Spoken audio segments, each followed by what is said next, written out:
Mes chers compatriotes, la difficulté des gouvernements à réformer pour trouver la croissance et l'emploi, l'épargne reste essentiellement foncière et immobilière. D'où l'ouverture du capital de la société œstrogène Real Estate. NH. Junior DL Creator.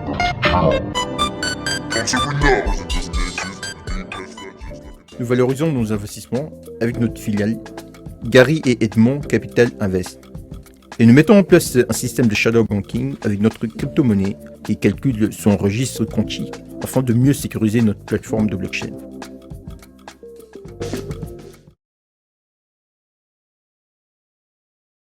Diplomatique yi muy am lu am solo yéen a ngi wàcc yéen coalition yi sàkku baatu askan wi la enquête suit son cours présomption d'innocence ok mais leur immunité parlementaire est en passe d'être levée maanaam seen malaanu kiiraay ndax seen i kilifa woo nañ leen waxtaan nañ ak ñoom ak enquête bi fi mu toll dañuy wuyu ji très probablement Charles Faye commentaire. Bon, d'abord, tu me permettras peut-être de voir si Amoubé, notre confrère journaliste camerounais qui était en France aussi, du Ligue, nekk loo xamante ne qui est décédé jour yi rek defe naa mercredi matin donne l'un des centres si journaliste si wàllu culture defe naa en Afrique c'était l'ambassadeur même quoi de la culture africaine amul foo xamante ne porté wul culture africaine bëgg Sénégal loolu Bouba xam na ko ñun xam nañ ko très bien pour tout le travail qu'il a fait di ko jàll di jàll waa Cameroun di jàll aussi toute la presse culturelle africaine parce que ça a été vraiment l'ambassadeur de la culture qui s'en est allé pour que yàlla xaare ko si àdduna gën a kawe maintenant pour ce que tu poses d'ailleurs le reste là je préfère Papis, l'affaire des passeports diplomatiques avec 2 députés quand même de la majorité qui sont cités. waaw c'est que faut-il en rire ou en pleurer xam nga affaire yi moom man sànq dama toog di bi ñu amee sujet yi ma xam ne bokk na ci en fait je me disais mais série au-delà des députés série scandale yi am au Sénégal dafa xaw a doy waar daal dafa xaw a bari xëy na du ñàkk du temu waxtaan bi mais en dépassant ce cas dafay genre continuité la quoi c'est-à-dire que chaque semaine boo yeewoo am nga benn dossier bu bees boo xam ne dafa scandale boo xam ne day jëm ci wàllu comportement nit ñàkk wàllu valeur wàllu comportement je ne juge pas ces gens parce que waxuma waaw je parle de façon globale man loolu dafa ma marqué tey dama taxaw seetlu ko xool ne il est temps vraiment ñu xool comment redresser la chose pour ne pas donner être donneur de leçons waaw man du ma donneur de leçons. Docteur Mbodj ça vous interpelle seen ay collègues politiques entre guillemets ñoom la ñu cité dans cette affaire-là député de surcroît. merci beaucoup mun naa nuyu sénégalais yi. waaw bien sûr. maa ngi nuyu sénégalais yi di ñu seetaan di ne fii ak ñi nekk ci biti. di nuyu bu baax yi ak aussi suñu militants suñu responsables yi parti républicain pour le progrès ak suñu njiit honorable député Déthié Fall di nuyu bu baax parce que bi ngeen may woo boobu maa ngi Saalum. waaw voilà kër ñeen laa añee. voilà ma 15 heures. gis nga nag docteur lii mooy indi problème seen coalition yi gis nga yaa ngi nuyu sa waa parti. parti Déthié Fall nangam sangam. naan waa Saloum. waa coalition ba fàtte nga leen. waaw xam naa loolu. dem ñaari dëkk. non je sais. Mbiteen Kër Biram ak Loen Male. mais dam lay cokkaasaale rek mais dëgg la tamit est-ce que du lii mooy indi problème finalement seen biir kii yi sa parti nga wax. fàtte nga sax coalition bi nga bokk. waaw mais dinaa doon ñëw nuyu waa coalition Yewwi. ayca parce que aussi Yewwi suñu doom la suñu alal la. ayca n'est-ce pas loolu du ñàkk. mais aussi nous gardons notre identité. justement ci ensemble boobu. je pense que c'est important. alors li may wax mooy que député bi ak ñeneen ñi ay seen non nuyu naa Sénégalais yi. non ma ne non vous gardez votre identité nous gardons notre identité les autres aussi gardent leur identité dama ne nous gardons notre identité dans cet ensemble là. parce que ça commence très mal non je ne pense pas que mu commence pas. xale yi ci réseaux sociaux yi problème yaa ngi tàmbali la ñuy wax ñu ngi tàmbali. n'est-ce pas yéen commencé ku leen fenn vous parlez d'identité. non mais parti bu ne da ngay ñëw ak sa identité. vous faites une coalition. C'est vrai. Alors donc vous construisez des convergences simplement. D'accord. N'est-ce pas? C'est vrai. Alors donc problème passeport diplomatique problème souveraineté lay poser ak problème sécurité donc citoyens sénégalais yi ñu ciy tudd bon li ñu kii mën nañ ko déplorer parce que c'est très déplorable que bu nekkee am na lu garaaw la mais aussi dëkk li ma jàpp mooy que kenn du banaliser justice suñu justice na def li nga xamante ni moo war ci loolu na ko def en profondeur parce que am na fi yoon dossier yoo xam ne am na fi affaire faux billets je pense jàpp naa dañ fa oyof loolu li ci am donc je pense que dëkk justice kenn du ko fooye kenn du ko oyof bu nekkee am na jaar yoon bu amul nañ bàyyi doomu jàmbur yi man parce que ay kilifa yi ñuy tudd ñun man Kaolack la waa Kaolack la am n'est-ce pas ñooñu bi ñuy démarrer seeni affaire boobu ñu ngi lycée man ma nekkee président amical fac de droit fii 2005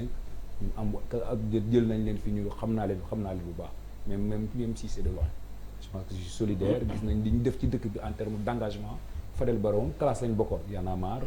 maa moom ñu ko 4e 3e maa garde toujours le contact dem naa seeti ko seeni kii je pense que mais na leer na justice def li nga xam ne moo war ci loolu te bu nekk ay mbiru véritablement ay complot seulement pour éradiquer un groupe li nga xamante ne loolu duñ ci d'accord loolu du yoon ci ab réew mais bu nekkee am na tuuti loo xamante ne di dëgg la ci loolu na justice def liggéey alors Malal docteur Mbodj dafa tudd ñoom Fadel Barro effectivement même si c'est dans un autre dossier Y en a marre aussi problème mu coowul passeport visa ñu ngi leen ci tudd des membres en tout cas pas tout le monde et il l'a dit il a parlé à Fadel Barro et on le répète encore une fois ak présomption d'innocence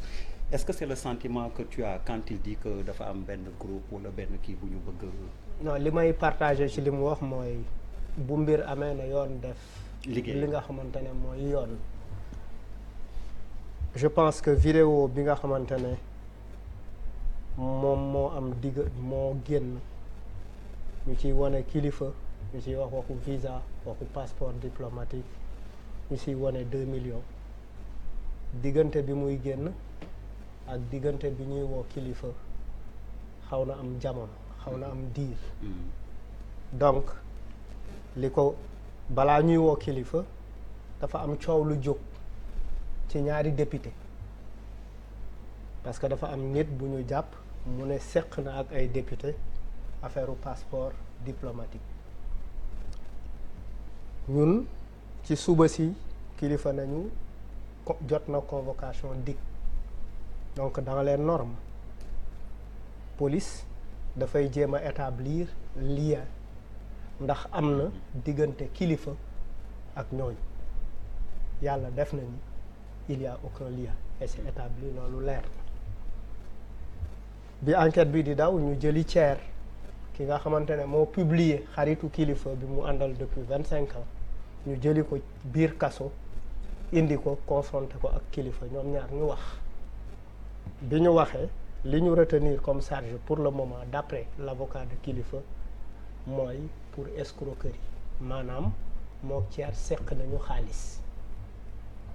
te ci waxtaan ñun yi ñu am ak kilifa mook Thier yàgg nañu seq xaalis parce que depuis 25 ans ñu ngi ànd ci biir loolu Thier moomu ci boppam te nekk xaritu kilifa normalement xamante na ak Simon parce que Thiat moo présenté Thier Simon bi mu présenté Thier Simon ñoom ñaar ñuy demalante ci lu Thiat yëgul ba séq ay lebal ma lebal naa la ci biir loolu Thier bi muy lebal Simon tayle ko passeport am français ci exigence su Thier bi mu ko tayle bi ko Simon tayle passeport am li yóbbu Simon démb DIC ba jamono ji mu ngi fa mooy Thier moo ko tudd ci biir confrontation ma kilifa moom même Thier moomu moo tudd Thiat ci confrontation bi tey bi mu tuddee Thiat ci confrontation bi démb ñu woolu Thiat biñ leen confronté ñu bàyyi Thiat mu dem ñu retenir une charge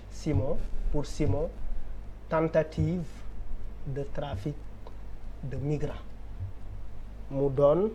lu xel mun a werante parce que suñuy avocat wu Simon avocat wu Thiat jaaxle nañu effectivement avocat wu kilifa jaaxle nañu effectivement ci lu tax ñu téye leen li ma mun a jàpp mooy bi coow li jógee jàppoon nañu effectivement kilifa est mêlé dans une affaire de trafic de visa am na sax ñu doon wax ni xam naa fii ak fan yu néew Malal dinañ ko woo dinañu woo Fadel Barro parce que c'est comme ça dès le début que l'affaire a été présentée dans les médias. Y en a marre au cœur d'une affaire de trafic de visa. Donc dindi wuñu ay nit yi nga xamante ne ñoom ñoo def des actes isolés ak li nga xamante ne moom la mouvement bi wax bi loolu amee nag mouvement bi def na communiqué en toute responsabilité ñi nga xamante ne ñoom la ñu xaw a incriminé ci mbir yooyu mouvement bi ne yéen ñi nga xamante ne njort nañ ni lii ak lii moo xew mouvement bi suspendre na leen ci ay activités donc mu nekk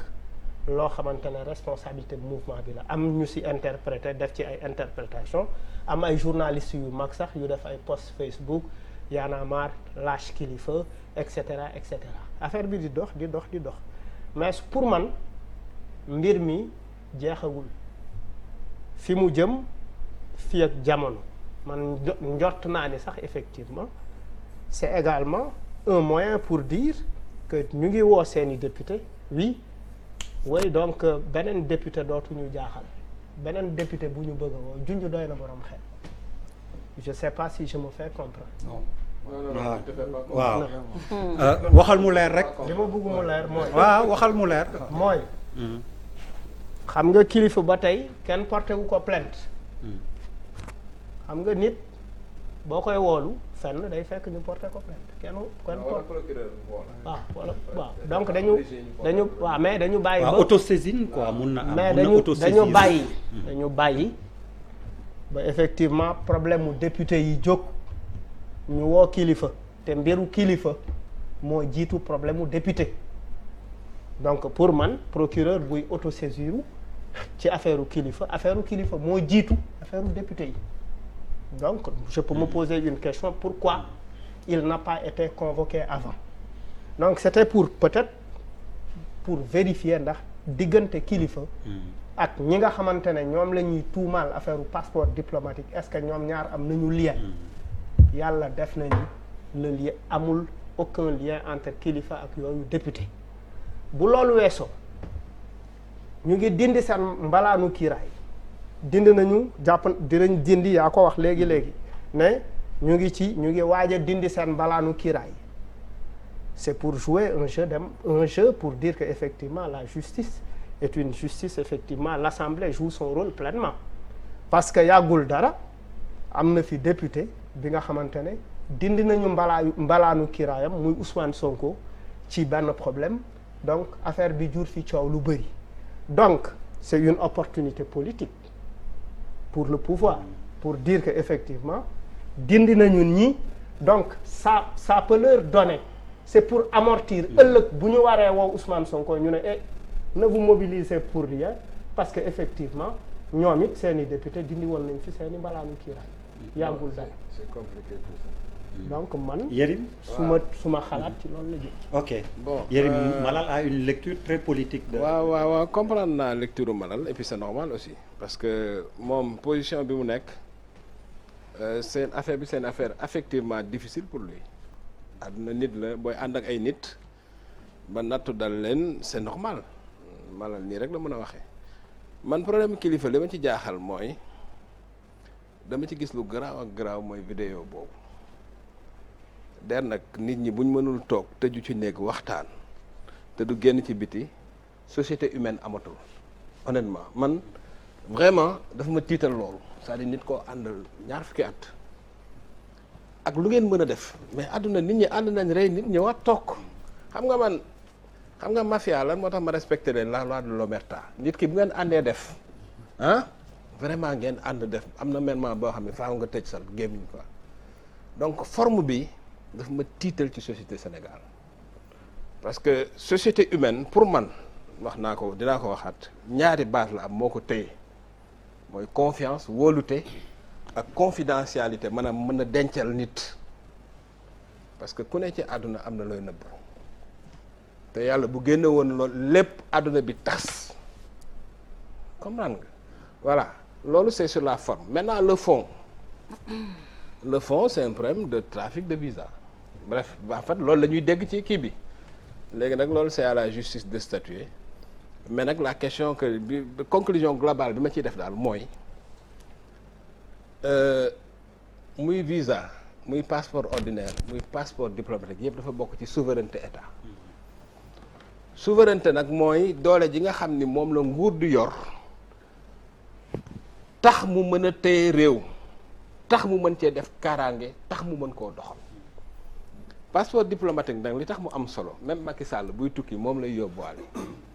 dafa bokk ci si ni drapeau mel la passeport diplomatique mel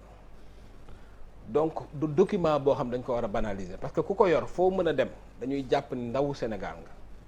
donc am na ñoo xam ne buñ leen ko joxee rek àddina tukki la preuve passeport diplomatique Sénégal am na ay années yoo xam ne nii ci ay années ci ginnaaw boo ko yoroon da ngay mën a dem fu la neex léegi am na réew yu bari yoo xam ne da ngay am passeport diplomatique ba pare dem di demander visa ñu laaj le visa effectivement. parce que loolu lan moo ko waral mooy passeport bi ci boppam lañ yàq di ko jox ay xale yu jigéen ak ñii di ko jox seeni xarit ak ku ne di def lu la neex loolu dafa baaxul daal ci image yu réew mi bref donc man je suis parfaitement d'accord que lu mel noonu il faut ñu leeral ko bu ñu ko leeralee ku ci def dara ñu teg la ay daan mais après il faut ñu protéger document boobu conclusion globale nag bi ma ciy def mooy passeport yooyu ngay dégg ak wax jeeg trafic diplomatique yëpp xam nga ak trafic visa yëpp c'est pour génn réew mi rek dem feneen quoi dem France wala Espagne wala feneen pour man loolu mooy wax bi li ñu war a jàngate li mooy naka lañ mën a def ba ñuy dëkk ci réew mi juddoo ci réew mi bëgg a toog ci réew mi parce que réponse bi c'est pas seulement une réponse judiciaire maanaam jël nit ñi tëj leen kaso loolu dafa yomb trop loolu baax na trop mais bu loolu wéyee trafic yooyu daf ñu war a jàngal ni parce que man loolu kuy Sénégal te rusoo ci loolu rek man xaw ma lan moo lay rusloo ambassadeur de France toog ci dégg ni ñun suñuy député dañuy trafiquer ay passeport pour mën a dem France te ñun suñuy maam dañoo xeexoon pour ñu génn France am suñu indépendance indépendance du lu frais loo xam ne nii ñi nga xam ne seen deret tur woon na seen deret mi ngi ci suuf te woowagul tubaab yi di dégg loolu dafa ruslu donc dañu leçon bi ñu ci war a tirer mooy lan nañu defar suñu réew yi créer fi perspective yoo xam ne nii képp ku juddoo ci réew mi di nga bëgg a toog ci réew mi liggéey ci réew mi tekki ci réew mi dee ci réew mi ñu suul la ci réew mi. allez madame Diossé bismillah. waaw jërëjëf Der coalition la grande coalition Gëm Sa Bopp bi may représenté mu ngi lay remercier déjà ci invitation bi may nuyu effectivement ñi nga xam ne ñoom laa bokkal plateau bi di yaakaar ne rek lépp lu ñu fi wax rek dina nekk njëriñu askan bi. Inch'Allah. Par rapport maintenant ak passeport diplomatique yi ngeen di wax nii trafic beeg yooyu je préfère vraiment m'abstenir en attendant de voir plus clair. merci sëñ Amadou Sène Niang. waaw merci waa jot na coalition bi nga xam ni PDS mooy locomotive bi mun nañ ko woowee noonu wala amul locomotive yéen ñëpp ma bañ a tudd locomotive. àndu nawle la. ànd dans le respect. mais nga may ma balaa boobu ma nuyu waa plateau bi. c'est un grand plaisir le Rufisquois booba maa ngi koy nuyu bu baax te ngéej laa dëkk c'est normal. yan bokk koñ. ñoo bokk dëkk waaw. di nuyu ñëpp Charles Cheikh Yérim c'est un grand plaisir pour moi de venir sur ce plateau Malal. Oui jot na ak CRD congrès pour la renaissance de la démocratie le PDS AJ/PADS. ak bokk gis-gis am na yeneen kuréel yuy jéem a dugg ba tey jii ñu ngi waxtaan ak ñoom moo tax pareegul lépp pareegul tur bi ñëwagul mais sur le plan du principe on est d'accord pour être aller ensemble aux élections sur cette question précisément je préfère m'abstenir mais je rejoins maa ngi jaar fi nga xamante ni fa la Cheikh Yérim jaar sur les perspectives d'avenir dans ce pays man yaakaar naa ni dama koy wax tout le temps visa kenn du ko jaay visa amul visa bu ñuy jaay visa da ngay dem ci ambassade nga ñaan mais jël ay millions wala xaalis bu mënti doy joxe ko pour am visa c'est pas pertinent te li waral nit ñi di jël alal ju bëri di ko ci def mooy li mu wax maanaam ëllëg bu leer nekkul fii ci dëkk bi li ko waral nag mooy ni ñuy doxalee dëkk bi te je crois que foofu rek la wax ji war a féete donc fexe ba li ñu am ci littoral bi mu mën a ak ci géej gi mu mën a jëriñ waa Sénégal fexe li ñu am ci suñu biir suuf mënoo jëriñ waa or zircon fer lépp mënoo jëriñ waa Sénégal lépp luy richesse mu mën a jëriñ Sénégal ba nit ñi mën a toog loolu rek mooy wax ji c'est pas interdit ñu lëkkaloog yeneen dëkk mais loolu c'est l'affaire des diplomates te dans un pays tout le monde ne peut pas être diplomate mais dans le fond du dossier je préfère de pas me prononcer. Bouba dafa mel ni gars ñi daal laf nañ donc lu ci ëpp question bi mais Malal a une lecture très politique te boo koy déglu tamit diggante kilifa ak ki ko enregistré il trouve que c'est une affaire personnelle bu dox seen diggante donc voilà. waaw en fait c'est vrai que bon man le dossier. li ma ci xam bëriwul. surtout bu député yi. li ma ci xam bëriwul donc du ma ci mën a avancer effectivement bu dee ay député dañu impliqué si lu mel noonu dafa war a leer daan ñu leen war a daan ñu teg ko bu dee ci mbirum Y'en a marre bi je suis un Sénégalais de kilifa en tout cas j'ai vu si internet bi li ñëpp gis te dafa am loo xam ne aussi ku tëdd ak ku nekk si tëraayu bàmmeel soo ko gisee kilifa si posture boobu ça te choque dëgg la yàlla bëgg parce que c'est pas Samba c'est pas Demba c'est kilifa. Y'en a marre man bokk naa si je pense que ñi nga xam ni yàgg naa nekk di si en tout cas di ci jàpp nu ma ko munee ak di sympathiser ak di vraiment damay naan tout le temps que man je suis membre de Y'en a marre yàlla xam na ko donc dafa am loo xam ne aussi boo ko gàddoo da nga war a xam li nga gàddu parce que dara mën na xew si benn même man mi dara mën na xew si man sax mu passé plus que muy passé si Y'en a marre parce que dafa am taxawaay bu ñu taxaw boo xam ne dafa am liggéey bu ñu def dafa am lu ñu prôné sur le nouveau type de Sénégalais c'est important c'est des concepts yoo xam ne nit ñi dañ ko dégg te jusqu'à présent moi je pense que li Y'en a marre amal Sénégalais yi parce que aussi dëgg bu jotee rek nañ ko waxante moom mooy pour que Y'en a marre existe il faut que ñi nekk ci biir aussi ñu am lu ñu doxalee loolooy dëgg te loolu je pense que ils sont assez responsables pour ki nga xam ne ñoo nekk ci biir defuñu li ñu war a def parce que Y'en a marre n'appartient plus aux membres de Y'en a marre Malal la keneen ça appartient à tous les Sénégalais donc pour mu garder cette crédibilité il faut que ñi nga xam ne ñoo nekk ci biir mouvement bi aussi ñu am taxawaay bu ñu taxaw parce que dégg naa c'est une chose gis naa c'est autre chose il faut pas aussi que ñu nekk ba nga xam ne dañuy nëbb affaire bi parce que kilifa la wala dara kenn yéenewul kenn dara lu kii mais je pense que même exigence bi ñu am exigence bu ko raw la mouvement Y'en a marre war a am par rapport ak seen membres fondateurs yi pour que ñu am taxawaay bu ñu war a mën a taxawee parce que aussi am na loo xam ne boo ko jógee combat boo xam ne boo jógee di ko xeex état nekk sa ginnaaw on est au Sénégal on est en Afrique am na bataille boo xam ne boo xëy il faut ngay xool say arrière parce que ki nga xam ne da ngay xëy suba di xeex moom chaque jour bu amee lu ndaw ci yow da koy exploiter foofu la réew mi toll foofu la àddina toll donc lii pour man lu leer la mooy que am na combat yoo xam ne boo ko commencé di porter am na noo xam ne taxawaay boo xam ne da nga ko war a taxaw de toute façon parce que boo ko taxawul aussi keneen ak keneen bu gisee benn faay booy doon xeex ak nit box laa doon seetaan léegi Tony Yoka xaw ma kan bi mu gisee kii dafa dóor waa ji mu kaaw loolu c'est non dëgg la c'est tout à fait normal gars yi du la gis ngay xeex ak ñoom ñu gis benn brèche ne non nañu dëgg dañ kiy profiter parce que aussi noonu la àddina tëddee donc aujourd'hui je pense que le mouvement il faut mu assumer responsabilité am dama leen di interpeller ci loolu parce que tout simplement on croit en ce mouvement là et on pense que mouvement Y'en a marre am na lu mu liggéey ci Sénégal loo xam ne du fay te bu ñu sañoon mouvement yu mel noonu dañuy continuer parce que dañu am importance ci stabilité wu réew par contre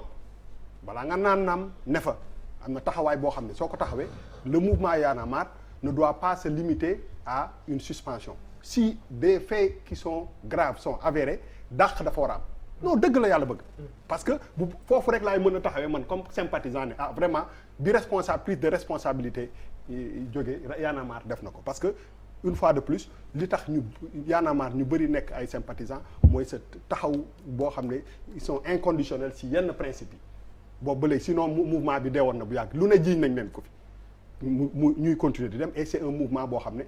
compté nañu si ñoom par contre ku ne na jël sa responsabilité non dëgg la man Malal c'est mon ami suñu relation kii mais la relation que j'ai avec Y'en a marre moom la Sénégal yëpp war a am comme Y'en a marre parce que dafa nekk benn force bu nekk ci réew mi boo xam ne inspiré na sax yeneen mouvement ci yeneen dëkk yi kon taxawaay bi boo xam ne warul nekk parce que man su ma gisee benn membre Y'en a marre mu impliqué si trafic de visa daf may metti et daf may choqué te laa dëgg te dëgg la yàlla bëgg te ñu ne au-dessus quand même de la vérité quoi te loolu il faut mu leer si kanamu nit ñi ñu xool un peu mais kenn yéenewul au contraire dara mu dal kenn ci parce que c'est un mouvement important mais il faut que quand même la justice mu def li mu war a def pour ñu xam un peu fan la situation yi kii moment yii moom ku nekk rek na comprendre que ni boo nekkee ci réew il faut ngay suivre say arrière ñun ñi ñëpp suñu toogaay bu xawoon jàdd sax nañ ko gën a defaraat parce que àddina moo toll foofu quoi. mais Yérim juste pour comprendre Malal dafa am la kii yokk. non c'est juste pour comprendre. ni si je pense que Papis ou da nga bëgg mu waxaat. non wax na. non wax ah oui. si Papis. ma waxaat wala da nga déggul li mu wax. non mais loo bëgg Papis wax ni Malal. may rewind. non bu fekkee wax na ba pare. ba rewind bëggul rewind. non dama bëgg a dégg Papis. waaw léegi man li ma la bëggoon yokkal par rapport dans l'esprit de li nga doon wax. oui. l'approche politique bi nga am. dans un premier temps nañ ko dissocier. dans un premier temps nañ ko dissocier pour man parce que ay affaire de droit commun la a priori en attendant ñu confirmer ko maintenant si dans l'application nga gis si loo xam ne ça a une connotation politique dès lors mun nga si taxaw parce que xam nga keroog maa ngi koy wax benn fii bu ne ma li muy wax c'est très grave mooy quand je disais si benn esprit la quoi mais nit boo may jiitee dafa am lu may ëppale il faut nga am lu mu ëppale quoi pour jiite ma c'est un non du loolu nga waxoon. si lan la wax déedéet. soit bu ma laissé parler mi ngi nii da nga ne boo may jiite da nga ma war a ëpp xaalis. déedéet ba ñu dal ci kaw. j'ai jamais dit ça. billaahi xaalis nga wax dama ne xaalis xam-xam. non xaalis il faut nga am lu mu ëppalee. déedéet dañ loo doon wax xamante waxu nan nga mën a defee yaa ngi fàttaliku mu ne boo may jiite da nga may ëppale wax xaalis ñu kii mu dellu arrière bu ma wax loolu nga wax xaalis nga doon wax. da nga yàgg déglu xaalis. non esprit bi mooy il faut nga am loo ma ëppalee. loo may gàggante loo may diree loo may bootee loo may donc c'est pour revenir au leadership de Y'en a marre moo tax ma ne nit boo ko c'est ça l'esprit donc il est en train de dire pour revenir au leadership de Y'en a marre bu sacrifice war boo jiitoo quoi da nga war a mën a def sacrifice da nga war a mën a def ay jël sur toi énormément de choses yenn yi nga mun ko peut-être moytu si c'est dans l'autre plus de leadership et qu'ils se sont totalement fourvoyés parce que leadership non attends leadership mooy am vision mooy am influence mooy am mobilisation quand tu parles de leadership c'est une vision c'est une influence c'est une mobilisation